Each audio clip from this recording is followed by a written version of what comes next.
From the Aishin Broadcast Studio, it's AMN Drive Time, brought to you by Aishin.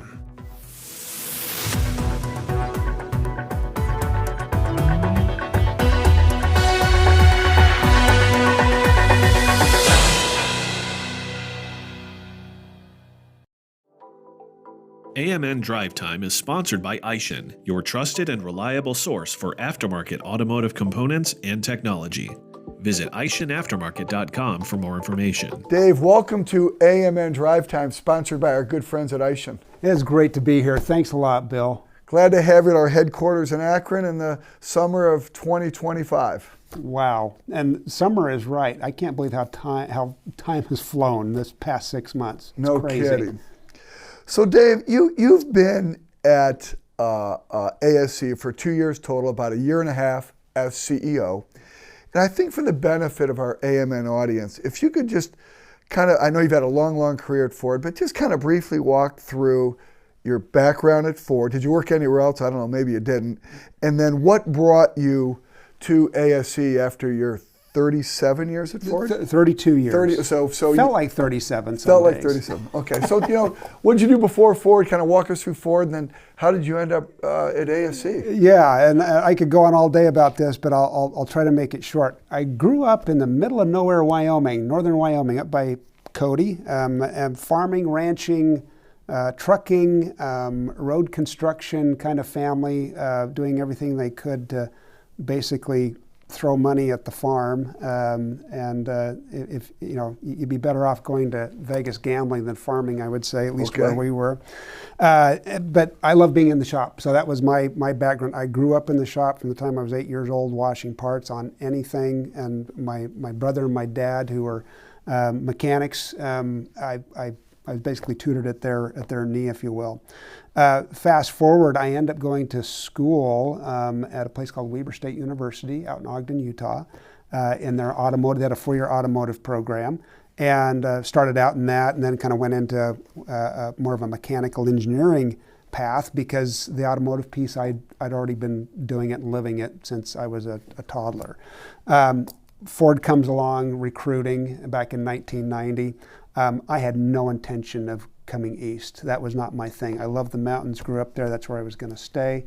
I'd say God had other plans at the end of the day, because everything else I had going on fell through, and I ended up at Ford, and then I had all these 5-year plans to leave Ford, and it only took me 6+ 5-year plans to leave, and in the meantime had a fantastic career, working in what we call Ford Customer Service, is where I spent most of my time, and ended as their global head of technical service operations, supporting dealers worldwide in their shops, and so publications, technical support, recalls, warranty, you name it. That was my responsibility, and it was great.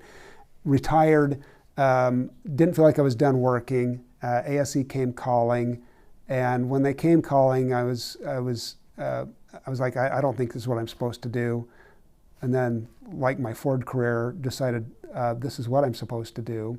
And I've been loving it ever since, because I view it as truly I call it a righteous cause, if you will. Sure. And huge opportunities I view for the industry.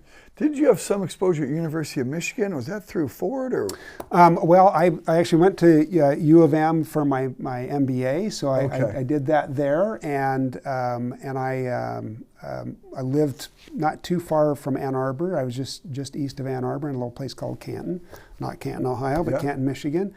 So I became a Michigan fan, I'll say, but I know I'm in Buckeye territory, so I got to mind my manners. Have a good friend, Mike Snyder, up the road here, who's a prominent attorney with Nelson Mullins, and he and I have a lot of fun with this. He and my wife, actually. It's a bitter rivalry between the Buckeyes and Michigan, but we love both places. So, Dave, tell us, how is ASE adapting its certification programs to keep pace with technology advancements in the vehicle systems? Cars are much more complicated than 10 years ago, maybe even 5 years ago. It just seems to be escalating so fast. How are you guys keeping up? That is a great question. And I'd say not as well as we need to be. I'll be honest about that. As I came into ASE, one of the things that we could see was that we've been pretty reliant on things as they were, and that we needed to adapt and change. And some of the pieces were there. We had EV certifications that were there, maybe a little late, and there's more opportunity for us to do more with those. And with the help of a great board, I think we have a fantastic board. Our chairman this year is Jason Rainey at Napa. Sure. Have really helped us to and encouraged us to, hey, let's start looking forward. So let me give you a couple of examples. We talked about EV, and in fact, you're going to see us, there'll be some restructuring of our certifications in EV to better align with where the industry's going. And I know EV's kind of, we'll say, quieted down a little bit right now. There's still a lot of units in operation out there, and in particular, our aftermarket is going to be becoming more and more exposed to that as we go. So we're trying to set ourselves up to help with that. The other part that comes to mind for me is advanced driver assist systems. So ADAS, ADOS, depending on how you like to pronounce it. That is a place where we do have. We are keeping abreast of that in terms of we have what we call the L4 certification, which is a comprehensive ADAS certification. So it kind of covers from soup to nuts, from diagnostics all the way to repair and in-depth in the systems, which is great. We needed that. What we've seen is we're missing something, in my view, and we're working to address that right now, which is when you think about the repairs that are done most on vehicles that affect the ADAS system, windshield replacements.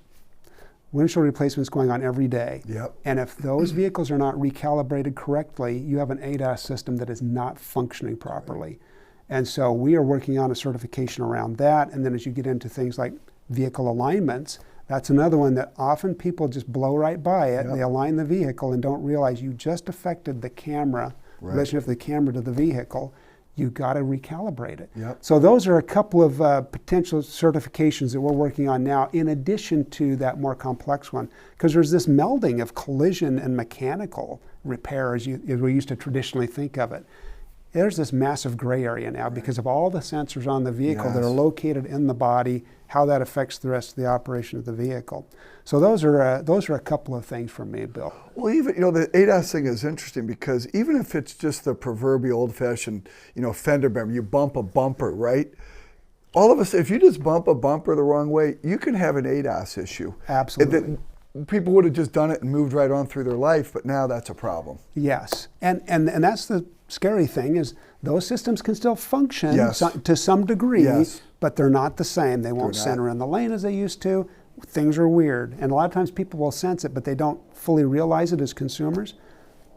We need to treat that like the important thing that it is. Right. It's a safety feature. We got to do it right, and ASE's role in that, in my view, is like we do with the industry in general. Is we help set the standards. We bring in the SMEs from the OEs, from the aftermarket. We establish the standards. From that, we establish the task list that people will train to, that we will test to make sure that those technicians that are working on those vehicles know what they're doing. So Dave, talk to us how the role ASE plays in addressing the ongoing technician shortage, right? I think you're doing it through your education foundation. Yeah. The technician shortage is something we've been talking about. It seems like forever, but it's probably at least 10 years, maybe 20 years. It doesn't seem to be getting a lot better, but I know everybody's fighting the fight. Talk about what you guys are doing to help the cause. Yeah, well, and I think you're absolutely right, Bill, in terms of the ongoing challenge that it is. So another one of my responsibilities at Ford was we had 40,000 plus technicians, and we needed to get to 50,000 as we were looking at opportunities for capacity, often in any shop. And I'll just say this applies whether you're a dealer or aftermarket, doesn't matter. I think oftentimes we can get comfortable with the level of business we have and say, well, we're doing fine. I don't need any more technicians. Or some may think, well, for me to expand my business, I need to add more brick and mortar. That can be true, but in most cases what we've seen is, in many cases, you're just short on labor. And you need the labor. And if you put in the labor, you'll get the revenue and the results, and you'll find that you've got more capacity with your existing brick and mortar than you thought you had. And and so we were trying to do that. And so I've been on the other side of this, and it's frustrating. And the thing that you also see in the industry, you can't help it to some degree, is we start hiring from each other. Because everybody wants an experienced tech. I want that A tech. I want a master technician, ASE master certified. Great, we all want that. But that's where you get into the, people talk about poaching, right? And get upset about that. And I'd say you're focusing on the wrong thing. That's going to happen to some degree. The way that you address that is, number one, taking care of the people you already have in your shop. What is my culture? It's not about the money necessarily. It's about what is my culture. And so am I retaining the good people that I have? And then it's about growing your own. And this is hard stuff to hear, right? Because we all kind of want the easy fix. I get it. I always want the easy fix. And that is often, I just want to go out on the street and hire that magical person that often doesn't exist. So if you're going to grow your own, that means you got to get involved at the school level. And so this is where the Education Foundation comes in for us. And it's just an integral part of what we do. It's not some distant association that does its own thing or foundation that does its own thing out there. It's integral to what we do, because our goal is to develop more ASE certified professionals that will serve the industry. And we want the consumer to care about that. Of course, we want the shop owners, the technicians to care about that. And to deliver that, you need educators. And so we work closely with the education side of this with accrediting programs to make sure that they have the tools, the equipment, the curriculum, all of the pieces that they should have to deliver that product that we're looking for, is more of those certified professionals that I can now use and be professional and deliver good results. The problem is you actually have to get engaged with your high school programs, with your local college programs, apprenticeships, you name it. And yeah, that's hard work, and it's dirty work of its own. But those who do it, they're successful. Good things are happening. They're getting great outcomes. And so for us, that's our focus on that. And it's not, we would say, there's the technician shortage is as big of an issue as it is in your shop. So in other words, it is a local issue. Right. Trust me, there are shops out there that don't have this problem. They don't. And you ask them what they're doing, the answers are pretty consistent. It's their own shop culture and how they're treating people, and it's their engagement early on in the education process, and they have this pipeline that they've developed. ASE wants to help develop that pipeline. It's good for everybody. It's a little bit like the Cleveland Indians or the New York Yankees. The Indians do a great job of raising players on the farm team, right? Right. The Yankees just go out and buy them after they've been raised, right? And that's right. A culture thing. That's right. And each of these shops needs to be the Cleveland Indians and manage their own farm club of techs and be involved and engaged and bring them up through the ranks. And bring them all the way through, Bill. That's a great analogy, because guess what? Many of our shops are not the New York Yankees that have bottomless pockets. Right. You can just go buy them and scoop them up. Right. And so that's the reality. And I think as you look at as you look at the numbers, and I'm not going to have this exactly right, but you look at the numbers that come into these automotive programs, the numbers are fine. It's not that bad. What happens in that first year of transition from the educational program into the shop? That's where you see 70% attrition, and there's a lot of those that leave permanently. They're gone. Why did that happen? Now I get it. We can all change career. What we want out of a career. You can't affect that so much, but don't tell me that there's 70% or whatever that number is. It's a big number that in that first year fall out and don't come back on average. And back to our earlier comment, there are shops out there that they know what they're doing, and they're like, I've never seen anybody fall out like that. You're right, because you're a good shop. But those are the kinds of things we've got to focus on. So this is related, right? And this is kind of the business piece of it. What's the value of an ASE certification in growing a shop's business, especially as it relates to attracting customers and ensuring quality repairs. Because we were talking a little bit, it's tough to convince Mrs. McGillicuddy, who's coming into the store, what ASE means, right? Yeah. And so the shop owners pretty engaged in that. Like if I'm a shop owner, why do I want to spend time and effort and energy to get my guys ASE certified? What does it mean to me as the owner of the shop? Yeah, that is a great question, Bill. And I think back to ASE, we're trying to blow the dust off the brand, is how I put it. And we are. I've seen good things happening just in the last year. And some of that goes back to looking at data that we already had that we hadn't been talking about that much. And so this is some research we've done with a major chain, aftermarket chain. So not everybody's results are going to be the same, right? It's going to vary some. But when you hear these numbers, I think everybody should perk up and pay attention. And people are probably going to get sick of me saying it, but I'm going to say it until I know people know this and understand it. So with this one major nationwide chain, here's what they saw when they started looking at their ASE certified versus non-certified technicians. Because like everybody is, you're always trying to look at, what's my business case for doing this? What's my ROI? Is it doing me any good, or is it just something I'm doing? Because a lot of these shops do pay for their technicians to get certifications, and they financially reward them for doing that. And sometimes you wonder, well, is it doing any good? So here's what they found. Productivity, certified versus non-certified techs, 40% higher productivity, Bill. Just that number by itself, you're like, okay, that's not chump change. That means a lot to me. When we talk about capacity in a shop, well, sometimes it's the proficiency of that technician that you crank through 40% more a lot work. of times. Yeah. Well, now the inverse of that is comebacks. On the comeback side, 60% fewer comebacks. I'm like, again, single worst thing for shops, comeback. Exactly right, because you you're essentially paid for that job twice. Right. Because it wasn't just that you did the job twice; you took up your capacity again, redoing something you should have done once. You did it twice, but you got paid once. Exactly right. Exactly right. And you might argue 3 times because again, there was something else that technician wasn't working on. Oh. Right. Sure enough. So it's actually worse than that. Yeah. So big deal, Time right? away from something else, yeah. Yeah, and then looking at attrition, an interesting number, 30% lower attrition, and we have some more recent data on that from one of our OE distributors, I'll say a Toyota distributor, 30% less attrition, certified versus non-certified.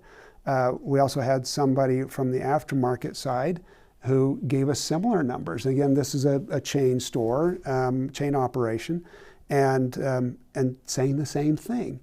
And so there's some huge numbers in there. And I'm going to throw out one other one that is at the technician level, why it should mean something to them. Over the past year and a half, Bill, we've been doing these surveys, again, part of, I'll say, blowing the dust off the ASE brand of looking at our task lists across the entire, what we call the ACE series, the automotive series of certifications, and asking ourselves and asking those that are out there doing the job, which of these tasks are you doing and on what level of frequency? Based on that, we got 36,000 responses, which is, I'm sure you know, to any survey. Sure. That's an insane response rate for what we're doing, and which told me a couple of good things. One is technicians care, and they want to see us doing this right, and we want to respond to that, and so we're doing that. But one of the interesting asides from all of that, because the results of those surveys are going to affect the content of the certification tests. And you're going to see changes in engine and transmission, specifically, they're going to be coming. Some of them, it's confirming what we did, no, they're right, and that's great. But there's some that they're going to change, which they need to.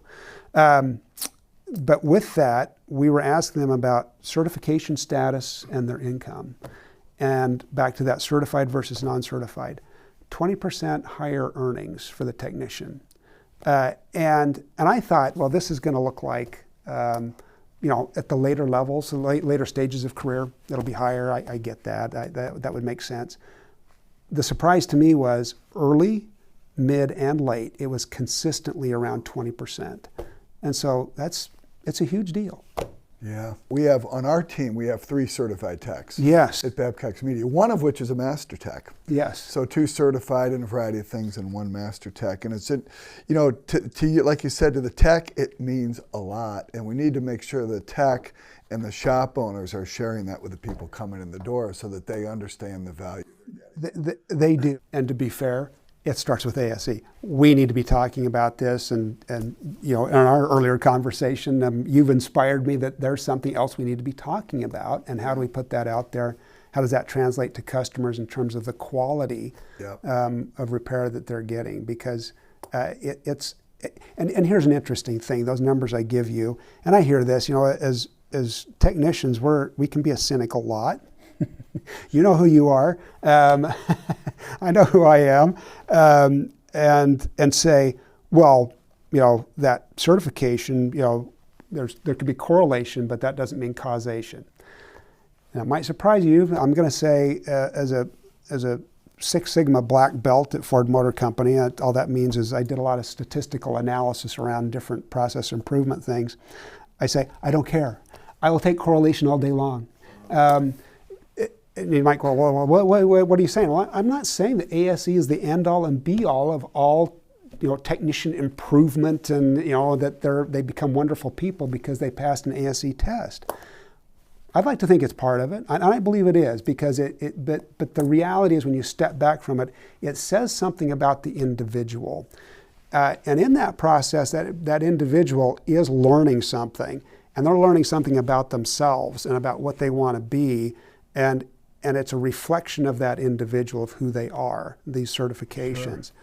Sure. But in terms of correlation and just saying, okay, well, let's just assume ASE has nothing to do with it. All right.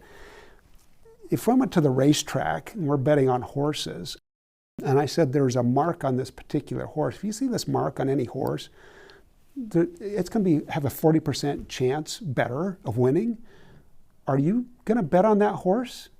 Absolutely are. You'll take that all day long. And so what I mean by that is, what I mean by that is if you have a population, and I have a population that stands out because of this one thing, I don't care how it got there. Right. I don't care that thing, that identifier, caused it or not.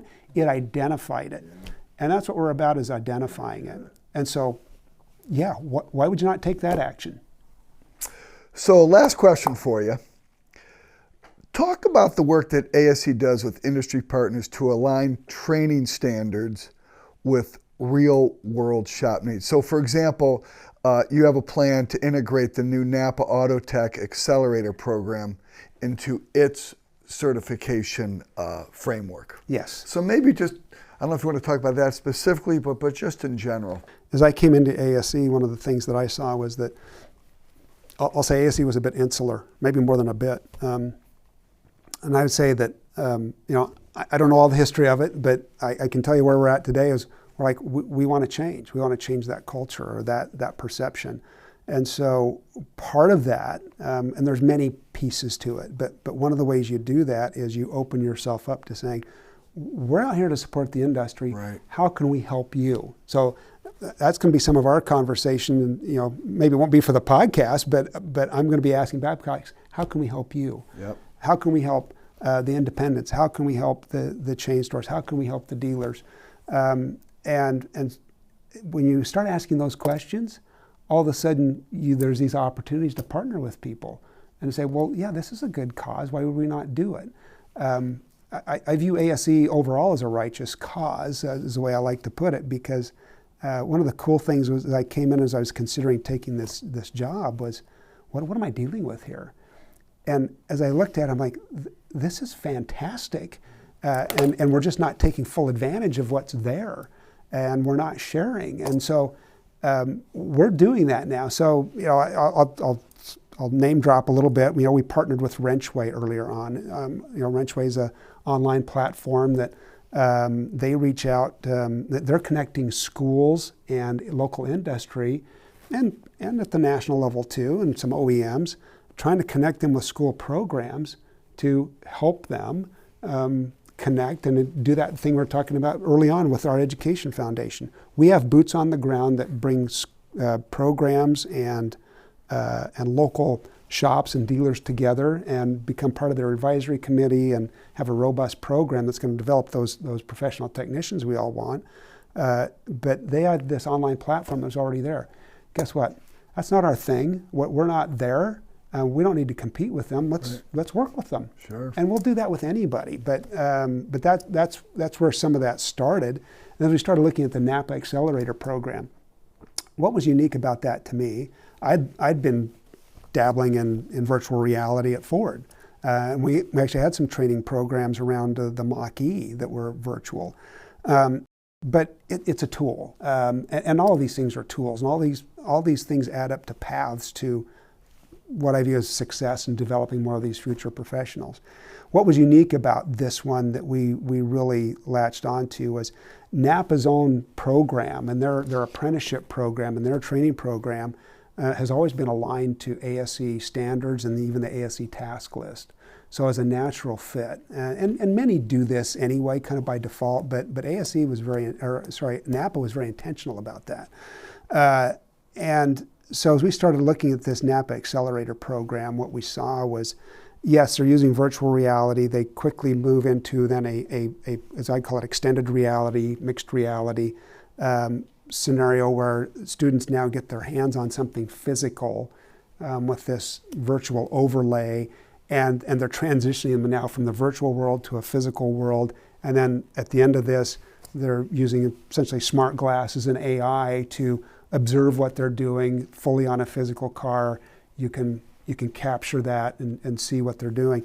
And so to me, that was important, that we need to be highlighting this, not as the end-all be-all solution to education. Again, there are many paths to this. And what I really liked about what Napa was trying to do is the scope of it. They weren't trying to take somebody from knowing nothing to an A-level tech. They're trying to take them from somebody that hasn't gone to school maybe for this kind of thing, that maybe they come in after high school and they're interested. Maybe they did do some high school, but to bring them in and accelerate their path to becoming a productive C-Tech in a much faster period of time than maybe what they would be otherwise. And as we looked at that, it's like, well, that means that they're showing the skills, not just the knowledge, and we can capture that.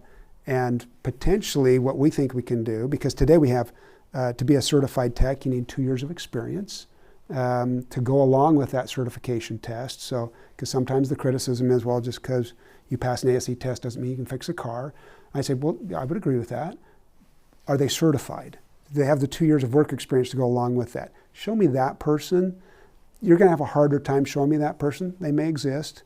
And if they do, show them to me. I'd like to give them some career counseling that maybe they ought to be doing something else now. But as we look at this with Napa Accelerator, you have this very repeatable, reliable, statistically valid way of assessing their skills. And we believe that we'll be able to shorten the time required to be a certified technician based on the way they go through this program. That remains to be seen. That's something we're working with Napa and Skillmaker AI, who they're partnered with on this, to see what that really looks like. But we're going to have data. And to me, that's the tip of the iceberg, Bill. Sure. You guys are doing this. As you look at the future, the sky's the limit, and the technology, not just the vehicle technology, the technology to enable education, learning, communication is evolving so rapidly. We got to take advantage of that, and that's what scares me for ASE is we want to move faster there. So it is tradition, Dave, on AMN Drive Time to do something we call a lightning round. Uh-oh. And I'm going to ask you a few questions. Okay. And you're going to give me a quick answer, like lightning. Okay. Okay, you ready? Okay, I think I am. All right. What was your first car? First car, 1956 Ford Fairlane. In my head, I'm thinking pickup truck because of your background out in the Wild West, but it was a Ford Fairlane. We had pickups everywhere, but I also had a 52 Ford pickup. That was my pride and joy. That it was my second vehicle. Okay. Pulled it out of the junkyard. All right. Built it. So you're in enemy territory in Ohio, but you did have experience at University of Michigan. Tell us one fun fact about the University of Michigan that our listeners, watchers may not know. So, good friend of mine, young man, his name's Jude. When he was 12 years old, he became an honorary member of University of Michigan's basketball team. And I'd like to say that he contributed to their great success over those few years. Jude is pretty much confined to a wheelchair because of a birth defect, a disease that affects his bones. And yet, to me, he embodied everything that's Michigan. So you always hear about rough, tough Michigan and all the rivalry, and I'm sure Ohio has this too. But when I think of a fun fact, I know a member of the Michigan basketball team that's in a wheelchair. That's a great story. So you had a great 32-year career at Forage. You worked your tail off out west on the farm. You said that you could make more money maybe gambling on the farm. Yeah, couldn't wait to get off the farm. So you're a hardworking guy, clearly. What's something things that you think about to get work-life balance? That's a good question. I like doing lots of outdoor things, right? But I don't get outdoors as much as I would like. Well, that's all on a relative basis. But one of the fun things I like to do to kind of take my mind off of it is we do have a side-by-side utility, a Polaris Razor, that we're kind of home base is Utah now, back in Utah. So kind of, but I'm commuting to DC every other week. But that is our fun outlet. And for me, the joy is I break the thing, I get to work on it, so I still get to get my hands dirty. But my wife and I really enjoy just getting out in nature and exercising that thing and seeing some beautiful country. Fantastic. So far, you've been CEO for about 18 months. Yeah. One highlight or one rewarding thing, something that just jumps out with us kind of like an aha moment or?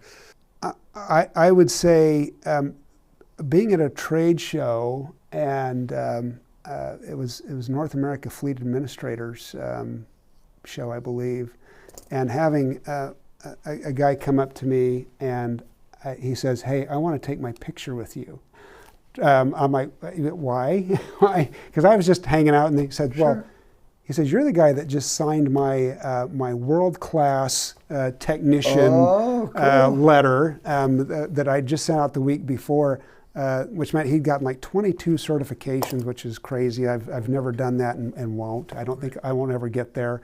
But that embodied for me what I came to learn was the passion for ASE. Yeah. That there was more out there than I thought, and so that was the kind of the surprise and delight was there's a lot of folks out there that really appreciate what ASE is and what it's done for them. And that just makes me feel good. And so for me, getting to have a picture with the guy, I'm nobody, but it wasn't about me. It was about him recognizing that ASE was important to him, and so that's just been fun.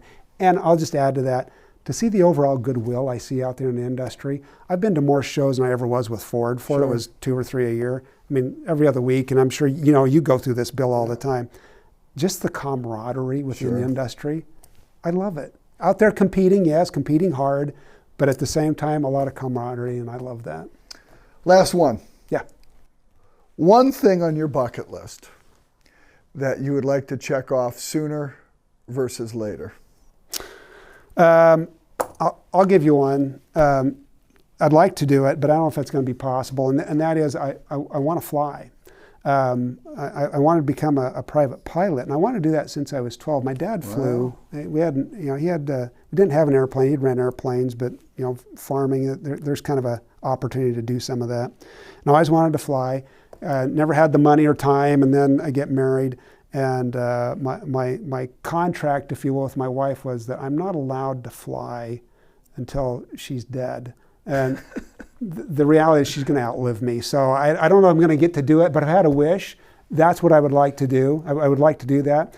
So for now, I'm sticking with Microsoft Flight Simulator. That's as close as I'm getting right now. So yes, I love my wife, and I want her to be happy. So happy wife, happy life, folks. Dave, great to have you on AMN Drive Time, sponsored by our friends at Eischen. Thanks a lot. It's been great to be with you, Bill. I appreciate the opportunity.